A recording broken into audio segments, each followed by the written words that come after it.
바이블무브를 시청해 주시는 시청자 여러분 감사드립니다. 열심히 시청해 주셔서 감사합니다. 저는 원주교구 복음화 사목국 성서부에서 소임을 하고 있는 서효경 마리스텔라 수녀입니다. 원주교구의 말씀의 봉사자들 여기 나와 주셨습니다. 안녕하세요. 안녕하세요. 네, 감사드립니다. 네, 오늘은 에스테르기로 함께 하겠습니다. 기도로 시작하겠습니다.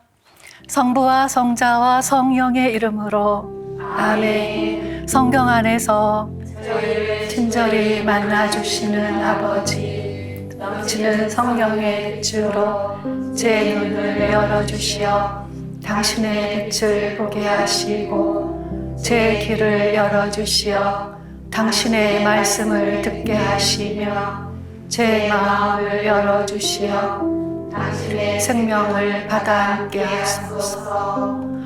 그리하여 말씀의 신비가 얼마나 넓고 높고 깊은지 깨달아 알고 인간의 모든 지식을 초월한 그리스도의 사랑에 대한 뜨거운 감동으로 저의 모든 일상생활 가운데 새로운 기쁨과 당신의 능력이 빛나게 하여 주시며 저의 모든 형제들과 함께 당신의 영광을 찬미하게 해 주소서.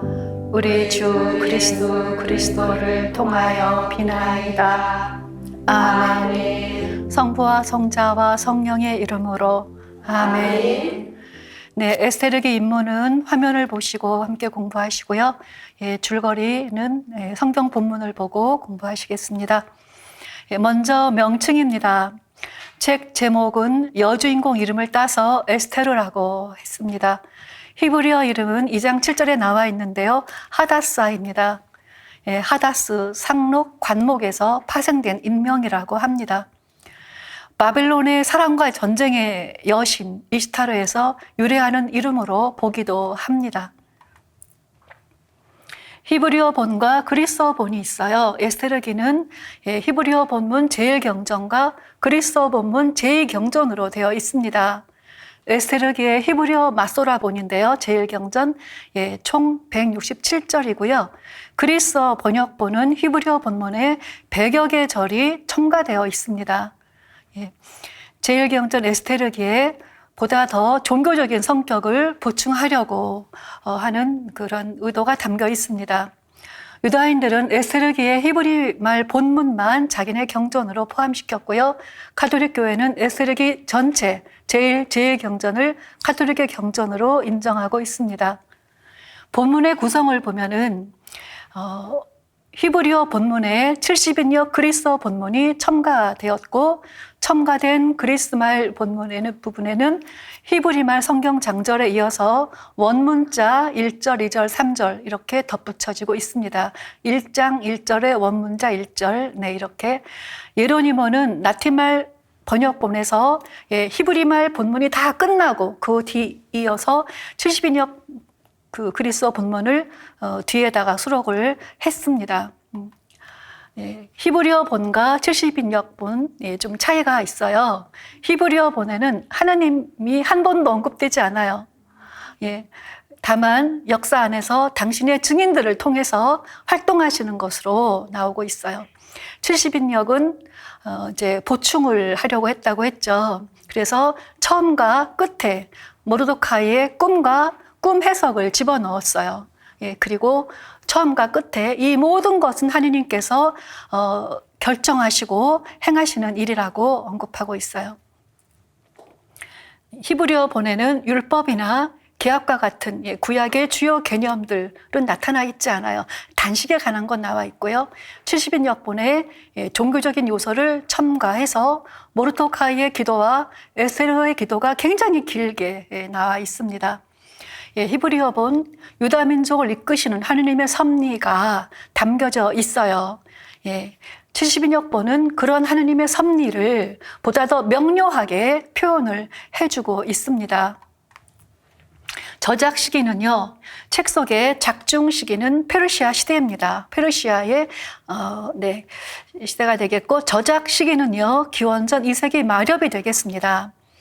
작중연대는 페르시아 시대 있지만 페르시아 시대에는 피정복민들의 그런 법률, 종교, 관습을 인정을 해줬잖아요. 그래서 에스테르기에 나오는 그러한 박해의 요소는 맞지 않는다는 거죠. 에스테르기의 저작 시기는 종교 박해가 극에 달한 시리아의 셀루쿠스 왕조의 안티오쿠스 4세 시기로 보고 있고, 여기 프톨레마이오스 왕조가 아닌 셀루쿠스 왕조의 이제 좀 후반부 그리고 마카베오 시기 이때로 보면은 되겠습니다. 문학 유형은 미드라시 교훈 문학입니다. 이스라엘 역사에서 일어난 여러 사건에서 영감을 얻어서 성경에서 가져온 자료들을 새롭게 해석하고 구성해서 교훈을 주려고 하는 미드라시 교훈 문학입니다.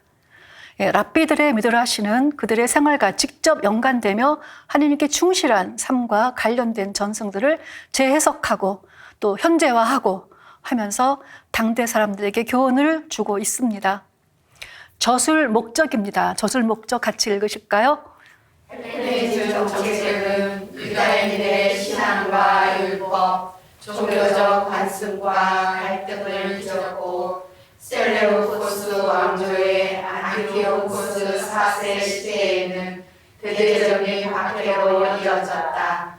에스테르기 저자는 시련과 박해 가운데에서도 약속에 성실하신 하나님을 믿고 조상들의 종교 전통과 신앙을 충실히 지켜나가도록 유다인들을 독려하고 있다. 민족 멸절의 위기가 다시 발생할 수 있는 시대를 살면서 푸림절 축제로 하느님의 구원을 기억하고 기념하며 하느님께 희망을 두고 살아가도록 촉구하고 있다. 네. 축제 오경이라는 것이 있어요. 축제 오경, 축제 때 부르는 성경들을 모아놓은 두루마리죠. 이스라엘 사람들은 축제를 기념하면서 축제 기원이 실려있는 성경의 내용을 예측 중에 낭독합니다. 에스테르기는 축제 오경 마지막에 배치되어 있는데요. 푸림절 축제 때 이 에스테르기를 낭독했습니다. 축제 오경 메길롯이라고 합니다. 축제 두루마리들 여기 보시면은 보리와 밀의 첫 수확을 감사하는 오순절에는 룻기를 읽었고요. 죽음을 통한 구원과 새로운 시작을 기념하는 과울절에는 아가서를 읽었어요. 광야 생활을 기념하는 초막절에는 코엘렛을 읽었고요. 국가와 성전의 파괴를 기억하는 성전 파괴일에는 에가서를 읽었어요. 이국 땅에서도 함께 하시는 하느님을 기억하는 푸림절 때에는 에스테르기를 읽었습니다. 줄거리를 보실게요. 줄거리 같이 읽으실까요? 유다 여인 에스테르가 페르시아의 왕 크세르크세스의 왕후가 된 왕의 총애를 받던 총리 대신 하만이 민족적인 자존심으로 저항하던 모르도카이와 그의 동족 유다인들을 전멸할 계획을 꾸밈. 에스테르가 죽기를 각오하고 어전에 나아감. 에스테르는 왕과 하만을 잔치에 초대한 뒤 유다인의 멸망 위기를 임금에게 전하면서 그 음모자가 하만이라고 고함. 왕은 분노하여 하만을 죽이고 하만의 자리에 모르도카이를 앉힘.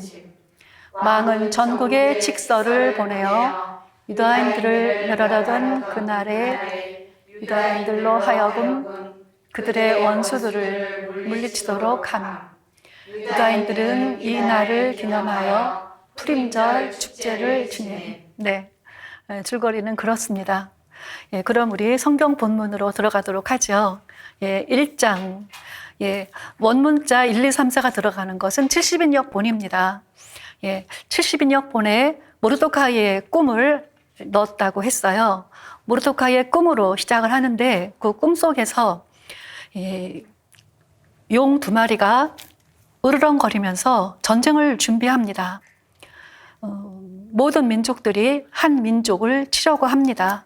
그때 그 민족이 울부짖습니다. 하느님께 그때 작은 샘에서처럼 그들의 울부짖음에서 물 많은 큰 강물이 생겨났다고 했습니다. 그리고 비천한 이들이 존대받는 이들을 삼켜버렸다. 그리고 원문자 11절, 이러한 꿈과 하나님께서 실행하시려고 결정하신 바를 본 모르도카이는 잠에서 깨어나 이를 마음에 간직한 채 이해하려고 애썼다. 꿈속에서 하나님께서 실행하시라고 결정하신 바를 보았다라고 합니다. 그 두 마리의 용, 그 다음에 작은 샘이 무엇인지를 또 끝에 가서 꿈 해석에서 명료하게 밝히고 있습니다. 임금에 대한 음모입니다. 역시 70인 역본이고요. 모르도카이는 임금의 내시로서 어전을 지키는 카바라와 타라, 두 인물, 두 내시가 임금을 모함하는 음모를 꾸미고 있는 것을 알아채고 임금에게 고하게 되죠. 그래서 이제 그들은 벌을 받고 모르도카이는 이제 궁전에서 봉직하게 되었다 하는 것이죠. 지금 히브리어 본과 70인역 본에 좀 차이가 있어요. 예를 들면 아까 넷이 가바타와 타라. 히브리어 본에서는 1장 21절에 빅탄과 트라스라고 나오고 있고, 또 여기 원문자 17절에 북의 사람이라고 나오는데, 또 히브리어 본에선 3장 1절에서 아각 사람이라고 나와요. 그래서 원래 히브리 본이 있었고 첨가된 70인역 본에 그러한 차이가 생기게 되었다는 거, 여기서 볼 수 있고요. 크스테르크세스, 임금은 127개 주를 다스리는 왕으로서 통치 제3년째 됐을 때 대신들과 시종들을 모아놓고 180일 잔치를 벌여요. 180일을. 그것도 모자라서 또 백성들을 위해서 1회 동안 또 잔치를 벌여요. 그런데 우리가 유심히 봐야 될 것은 그 와스티 왕비죠. 9절에 보시면 이건 이제 히브리어 본이죠. 와스티 왕비도 크세르크세스 임금의 궁궐에서 부인들을 위한 잔치를 베풀었다라고 하면 그 180일 동안 또 7일 동안 잔치를 여는데 부인들은 빠져 있다고 우리가 상상할 수가 있겠죠. 그 부인들을 모아서 와스티 왕비가 이렇게 이제 잔치를 베푼 것으로 우리는 볼 수가 있어요. 그 백성들을 위한 7일 잔치를 열을 때에 이제 술에 취한 그 임금이 왕비를 부릅니다. 왕비의 미모를 대신들에게 자랑하고 싶어서라고 추측할 수 있는 구절이 나오죠. 그가 어여쁘기 때문에라는 그런 구절을 통해서. 그런데 어떻게 해요? 와스티 왕비 어떻게 거절을 했죠. 대단한 용기죠. 여기서 우리는 좀 묵상을 할 수가 있어요. 어머나, 왜 그랬을까? 왜 그랬을 것 같아요? 맞아요. 이게 평소의 감정이라고 해야 될까?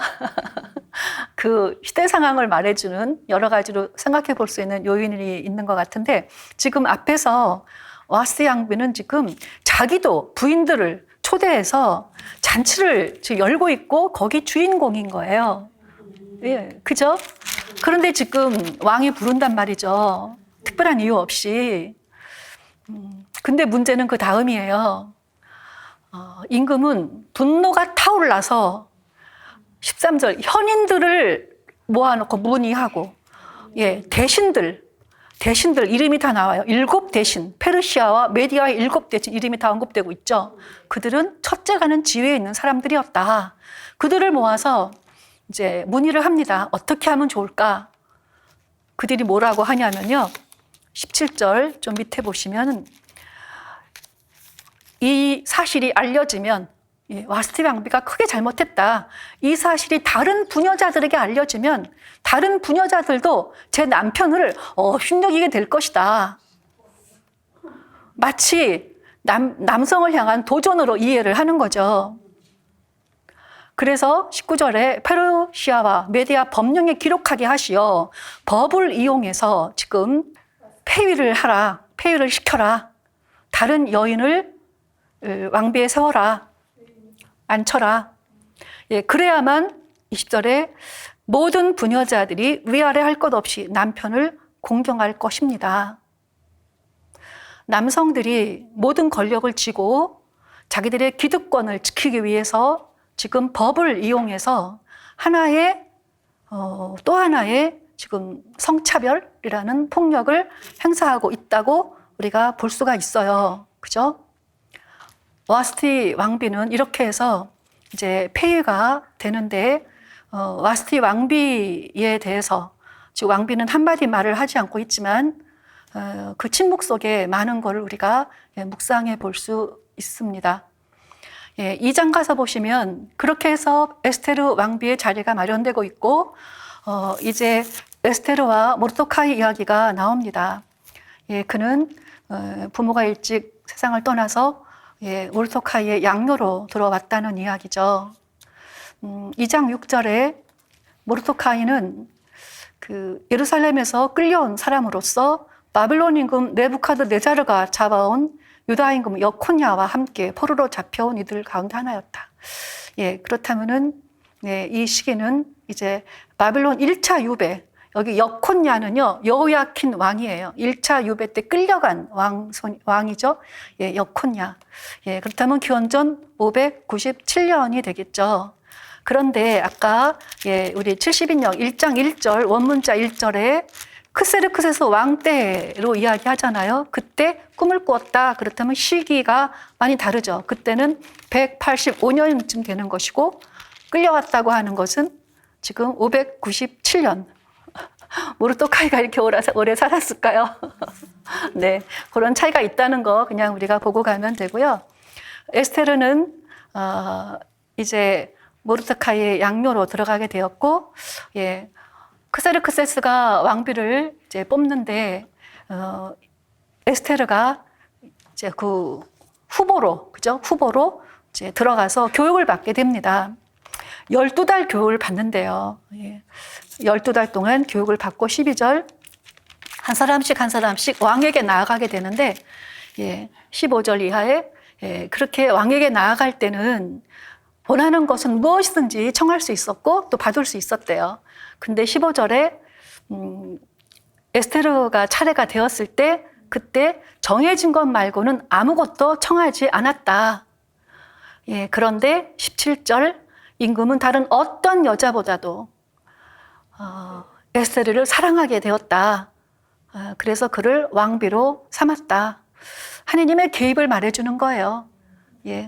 마카베오 시기를 배경으로 하는 그 다니엘서에 다니엘과 그의 친구들이 궁정에 들어갔을 때 궁정 음식을 먹지 않고 자기들이 가져온 것만 먹었지만 누구보다도 용모가 좋았다 하는 그런 이야기와 같은 맥락이고 하느님의 특별한 개입을 말해주고 있는 것이고요. 네, 이 성화에서도 하느님의 섭리로 에스테르가 왕후가 되는 왕관을 쓰는 그러한 그림이 되겠습니다. 네, 2장 21절에 가서 보시면 모르도카이가 이거는 이제 또 히브리어 본이에요. 그래서 근무하고 있을 때 두 넷이 여기는 이제 빅탄과 테라스가 임금을 끼하려는 것을 보게 되었다라고 하는 것이고요. 이제 3장에 이제 가서 보시면 하만이 등용되어서 지금 모두가 그의 글을 보면 절을 하게 되어 있어요. 높은 자리에 올라가지고 3장 2절 그런데 모르도카이는 무릎을 꿇으려고도 절을 하려고도 하지 않았다. 이유를 히브리본은 이야기하지 않고 있어요. 여기에 대해서 이제 그 70인역 본은 모르도카이가 왜 무릎을 꿇지 않은지를 이야기를 해요. 잠깐 갔다 올게요. 4장 17절쯤 가서 보시면 4장 17절에 원문자 7절 제가 그렇게 행동한 것은 인간의 영광을 하느님의 영광 위에 두지 않으려는 것이었습니다. 저의 주님이신 당신 말고는 아무에게도 무릎 꿇고 절하지 않으리니 제가 이렇게 함은 교만 때문이 아닙니다. 네, 히브리어 본에 대해서 70인역 본이 이렇게 보충을 해주고 있어요. 무릎을 꿇지 않은 모르드카이를 보고 이제 하만이 노기가 가득 찹니다. 그리고 모르드카이 하나만 해치는 것으로 분에 안 차서 유다인 모두를 다 몰살시키려는 계획을 하고 주사위 던졌는데 페르시아어로 프로라고 한답니다. 주사위를 던졌는데 아다르달이 나왔다는 것이죠. 그리고 이제 모함을 합니다. 임금에게 유대인들에 대해서 이제 보고를 하는 9절, 8절. 그래서 하만은 크세르크세스 임금에게 말하였다. 임금이 왕국의 모든 주에는 민족들 사이에 흩어져 있으면서도 저희들끼리만 떨어져 사는 민족이 하나 있습니다. 그들의 법은 다른 모든 민족들의 법과는 다를 뿐 아니라 하느님의 법마저도 그들은 지키지 않습니다. 그들을 이대로 내버려 두시는 것은 임금님께 합당하지 못합니다. 3장 8절 다르다는 것이 이유예요.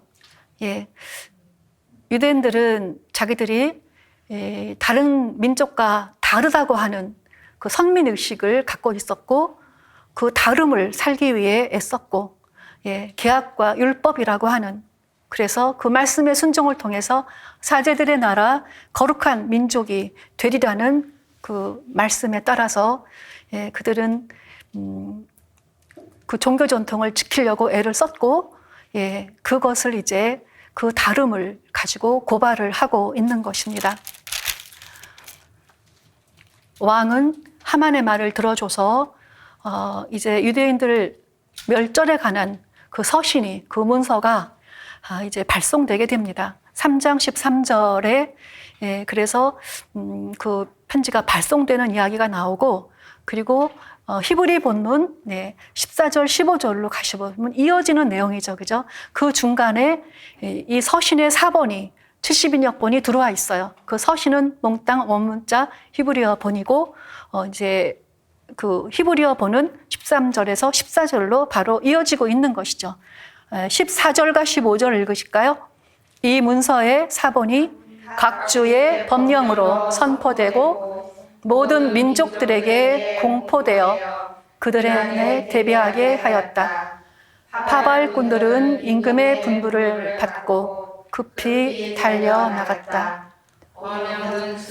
왕성에도 선포되었다.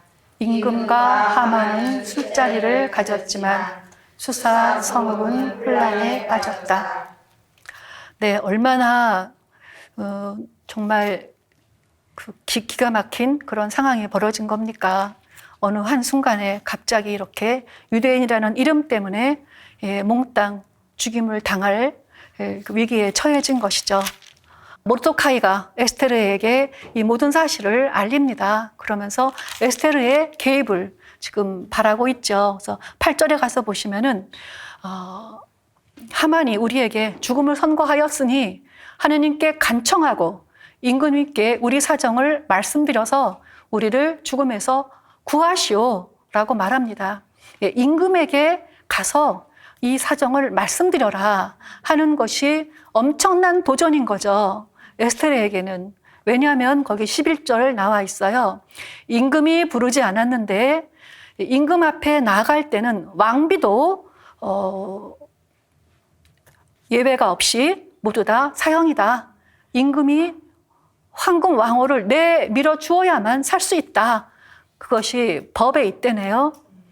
그러니까는 에스테르가 동족의 사정을 이야기하기 위해서 왕을 만난다고 하는 것은 또한 목숨을 걸어야 하는 그러한 이야기가 되겠어요. 이때에 또 에스테르가 또 갈등이 생겼겠죠. 두려웠겠죠. 그때 모르드카이가 중요한 역할을 합니다. 만일에 당신이 응하지 않는다면 에스테르가 응하지 않는다면 하느님의 구원은 다른 데서 올 거다. 이것이 이 14절 9절을 가지고 히브리어 본에서 하나님을 지금 여기 염두에 두고 있다. 하나님을 염두에 두고 있는 하나님의 섭리를 말하고 있는 구절로서 이 구절이 인용되고 있어요. 에스더라가 아니라도 하느님은 어떤 방법으로든 이 백성을 구하실 수가 있다라고 하는 것이죠. 네, 왕비는 응답을 합니다. 가서 수사에 살고 있는 모든 율단인들을 모아 저를 위하여 함께 단식해 주십시오. 사흘 동안 밤이고 낮이고 먹지도 마시지도 마십시오. 저도 마찬가지로 저의 시녀들과 함께 단식하겠습니다. 그러고는 법을 거스르는 것이긴 하지만 임금님께 나아가렵니다. 그러다 죽게 되면 기꺼이 죽겠습니다. 네, 죽음을 각오하고 이렇게 응답을 했습니다. 김대건 신부님께서 옥중에서 쓴 편지 중에 당신이 서품 받을 때의 이야기를 이제 회상하면서 전해주는 내용이 있어요. 1845년에 상하이의 진자강 성당에서 서품식 때 네, 모두가 성인 호칭 기도를 부를 때 그때 제단에 엎드려서 바쳤던 기도를 전해주고 계세요. 저는 간절히 기도했습니다. 제가 하느님 뜻대로 조선 교회를 위한 흠없는 희생 제물이 될 수 있도록 해달라고. 모든 천사와 대천사 저희를 위하여 빌어주소서. 죽어야 한다면 죽을 것입니다. 네, 죽어야 한다면 죽을 것입니다. 죽음이 나의 거룩한 미래이며 하느님께서 약속하신 축복입니다. 제 사제직의 열망은 하느님의 뜻대로 죽음으로써 그리스도께서 우리 모두의 승리자임을 선포하는 것입니다. 네, 이러한 각오에 이르기까지 얼마나 많은 기도를 올렸을까 하는 생각도 해봅니다. 에스테르가 이렇게 모르도카이에게 응답을 하고 목숨을 걸기로 하고 하느님께 기도를 바칩니다. 에스테르의 기도를 우리가 같이 좀 보실 건데요. 여기 에스테르가 아름답게 이렇게 묘사되고 있습니다. 그러나 그 마음은 죽게 되면 기꺼이 죽겠다고 하는 그러한 믿음, 그러한 사랑이 불타고 있습니다. 내면에 그러한 신념과 아름다움이 이렇게 아름답게 묘사가 된 것 같습니다. 우리 에스테르의 기도 같이 읽으실까요? 저희의 주님, 저희의 임금님, 당신은 유일한 분이십니다. 외로운 저를 도와주소서. 당신을 말고는 도와줄 이가 없는데 이 몸은 위험에 닥쳐 있습니다.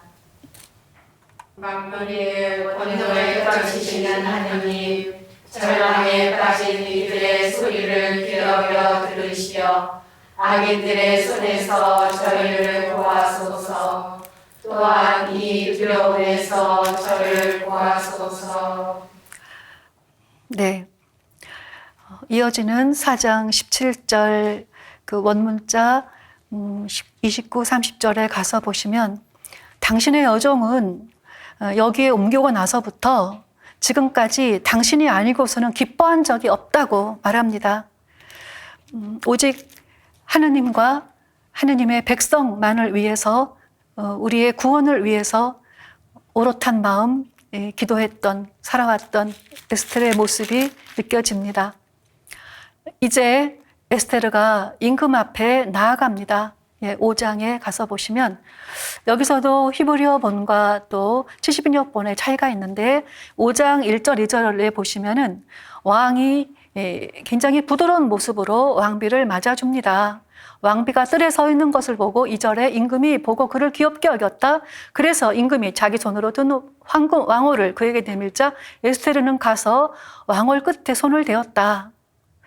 그런데 히브리어 본을 가서 보시면은 왕이 무서운 모습으로 등장을 해요. 보시면은 원문자 6절 7절 가서 보시면은 그는 보기에도 두려운 모습이었다.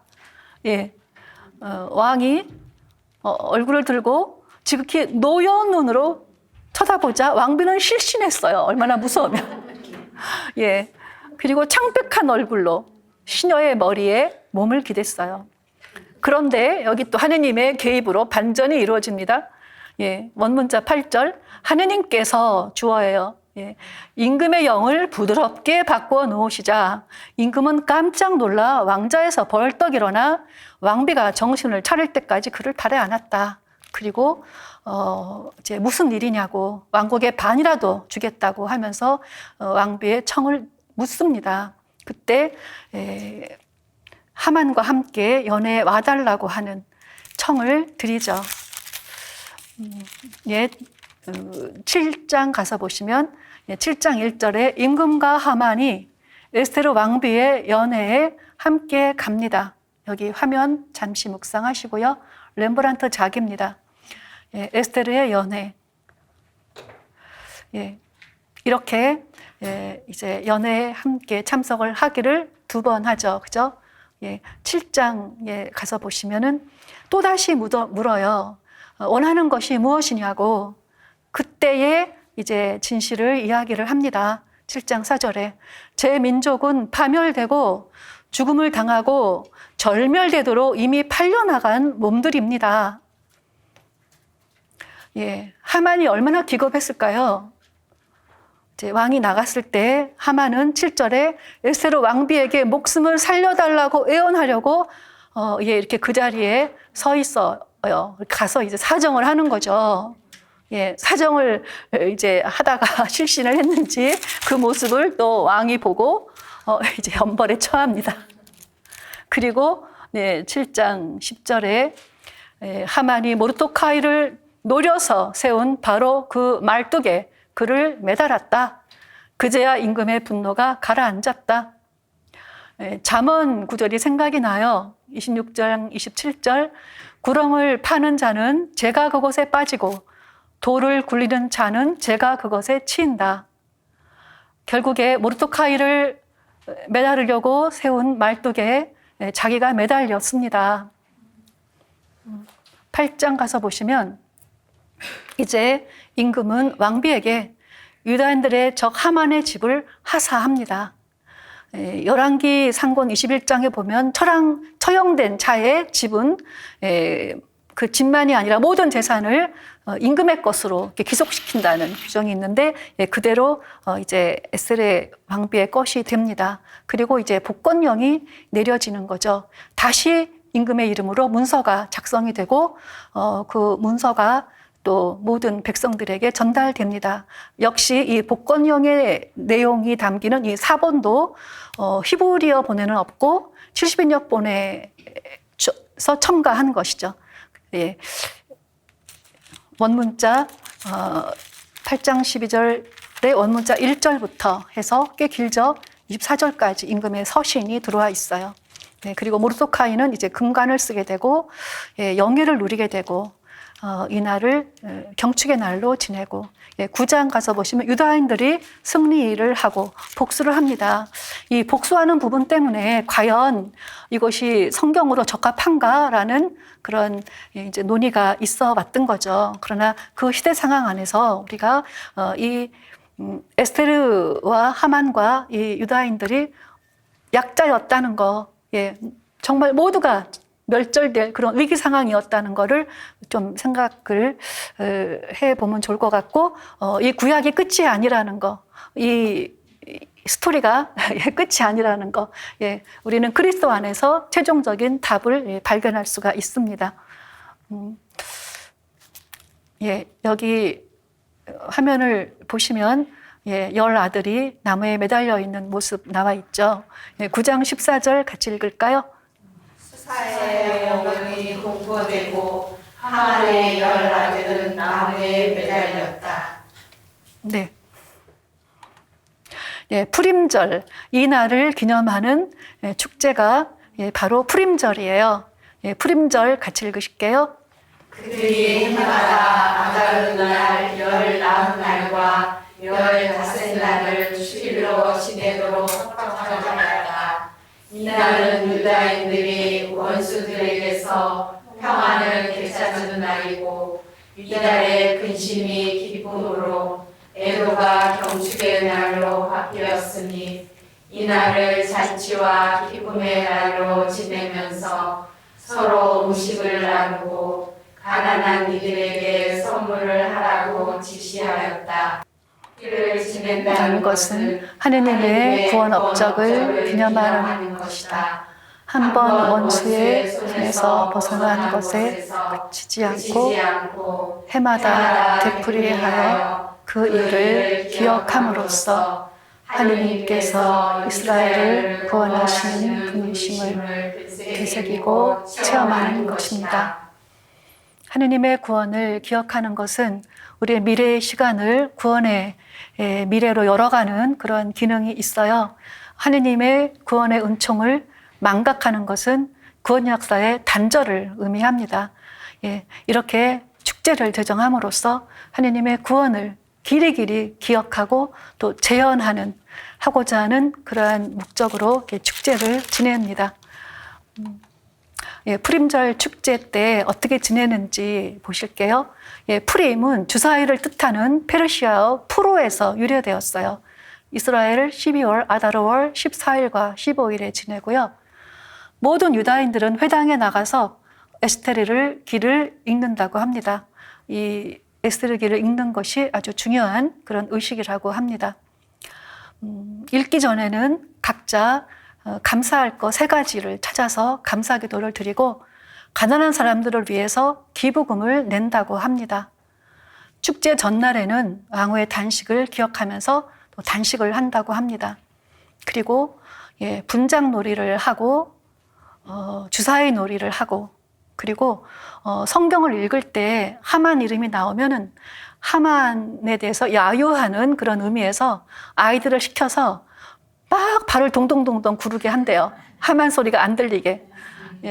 그 아이들 재밌겠죠. 열심히 경청하고 있다가 그러기도 하고 또 여러 가지 악기를 동원해서 악기를 다루면서 이제 그 소리가 지워지게 들리지 않게 그렇게 또 축제를 또 지낸다고 합니다. 10장 가 보실게요. 우리 모르토카이. 모르토카이가 이제 꾼 꿈이 해석이 나옵니다. 모르토카이는 이 모든 일은 하느님께서 이루신 것이다 라고 이야기를 합니다. 그리고 원문자 3절에 강의된 그 조그만 샘, 왕비로 삼으신 에스테르이다 라고 이야기하고 2마리의 용은 나와 하만이다 라고 이야기를 합니다. 제가요 지난달에 양양에 오상영성원에 피정을 갔다 왔어요. 휴가를 내서 한 5일 피정을 했는데 첫째, 둘째 날은 산책을 할 때 못 보던 작은 샘이 셋째 날에 생긴 거예요. 그래서 못 보던 건데 가까이 가서 봤죠. 근데 정말 작은 샘이었어요. 작은 샘이 그 산속에서 흐르는 그 작은 샘물을 어떻게 발견을 해서 거기에 작은 그야말로 샘물을 만든 거예요. 물이 이제 계속 흐르니까 물이 고여서 그래도 오가는 사람이 마실 수 있게 이렇게 모아졌고 또 그 물이 넘쳐서 저 아래로 대지를 적시면서 흘러가고 있었고 그 샘물에 이름이 붙여 있었어요. 거기 뭐라고 붙여 있었냐면은 파비의 샘. 나중에 피정 끝나고 알아보니까 원장 신부님이 산책을 하다가 그 샘물을 발견했대요. 그래서 원장 신부님 이름을 따서 파비의 샘이라고 했다고.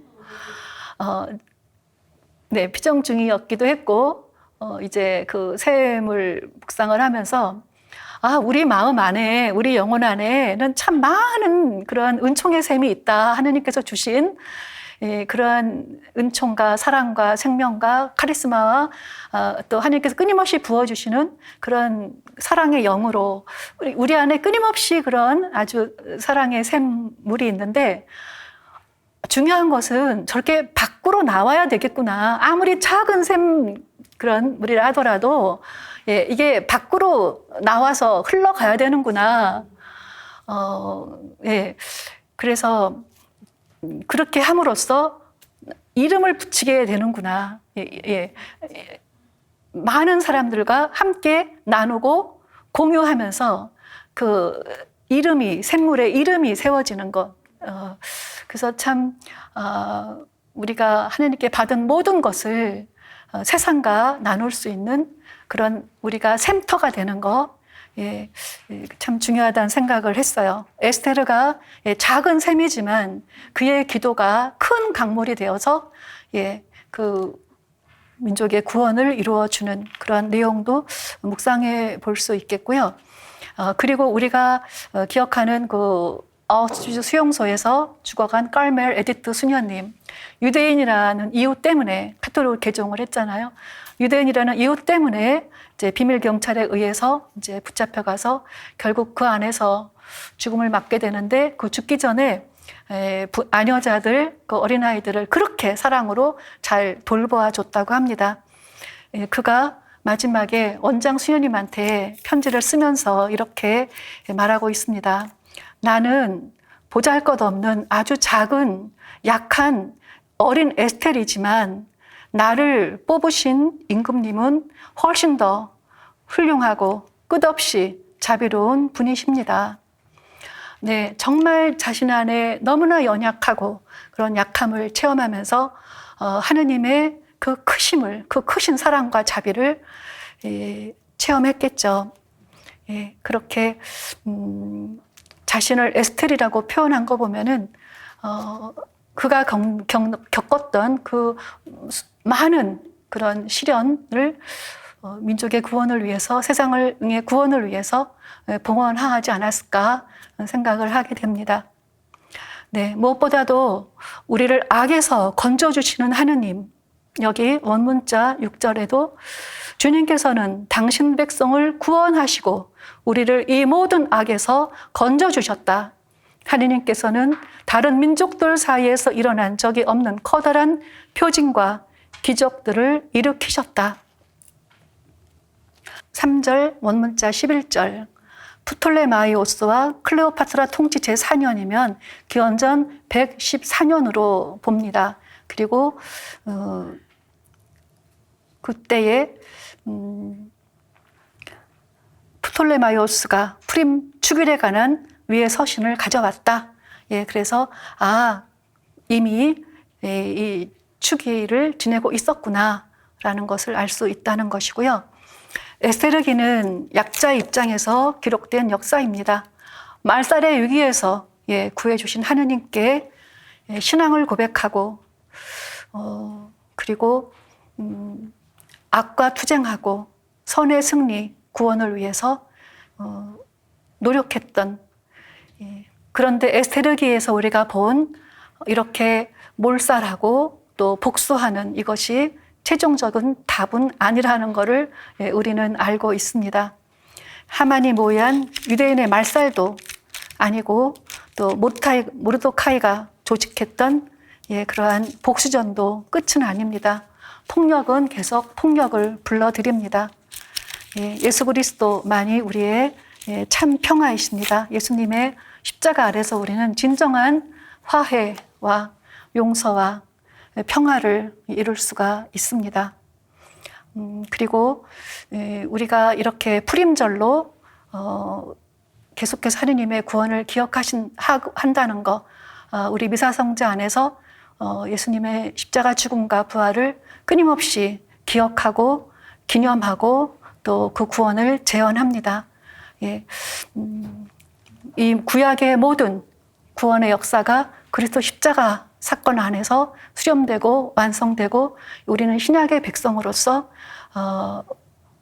그리스도를 주님으로 모시고 우리가 살아가고 있습니다. 우리는 십자가의 죽음으로 이룩한 하느님의 구원, 십자가 상에서 이룩하신 그분의 희생제사를 미사성자 안에서 계속해서 재현하면서 진정한 용서와 평화를 이루어 갑니다.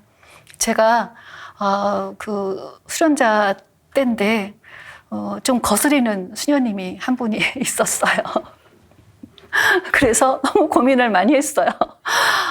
어떡하지? 내가 수녀가 되려고 왔는데 왜 이렇게 내 마음대로 안 되는 거야? 네, 그러면서 미사 때마다 사제가 축성을 할 때마다 거기에 그 수녀님을 봉헌했어요.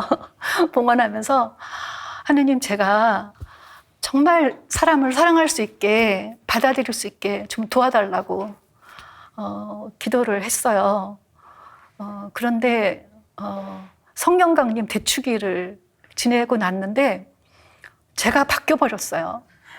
그 수녀님이 바뀐 게 아니라 제가 바뀌어 버렸어요.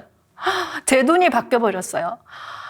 제가 바라봤던 기준, 관점이 참 너무나 저기 자기 중심이었다는 거 보게 됐고, 그 수녀님이 얼마나 희생을 하면서 공동체를 위해서 애를 쓰고 있는지, 그 선행을 하고 있는지 그게 다 보이는 거예요.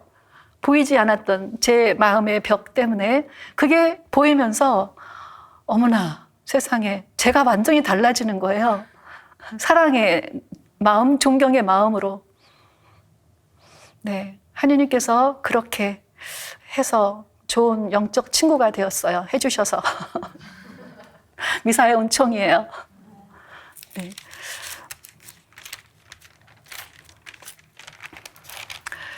우리가 기도를 통해서 우리 안에 끊임없이 그 엑소도스, 하느님께서 이끄시는 그런 방향과 자꾸 역행하려고 하는 그러한 힘들이 우리 안에 내재되어 있죠. 예, 그러나 우리가 기도를 통해서 하느님께서 우리의 눈을 열어주시고 마음을 열어주셔서 다시 끊임없이 하느님께 메타노이아, 회심을 하면서 결국에 하느님을 향해서 우리가 나아갈 수 있는 것 같습니다. 네, 에스테르기를 통해서 또 우리에게 많은 선물을 주신 하느님께 감사드리면서 마칠까 합니다. 에페소서 같이 읽으실까요? 그리스도는 우리의 평화이십니다. 그분께서는 당신의 몸으로 유다인과 이민족을 하나로 만드시고 이 둘을 가르는 장벽인 적개심을 허무셨습니다. 그 적개심을 당신 안에서 없애셨습니다. 네, 다음 시간에는 마카베오기 상권을 공부하시겠습니다. 네, 마친 기도 바치겠습니다. 성부와 성자와 성령의 이름으로 아멘.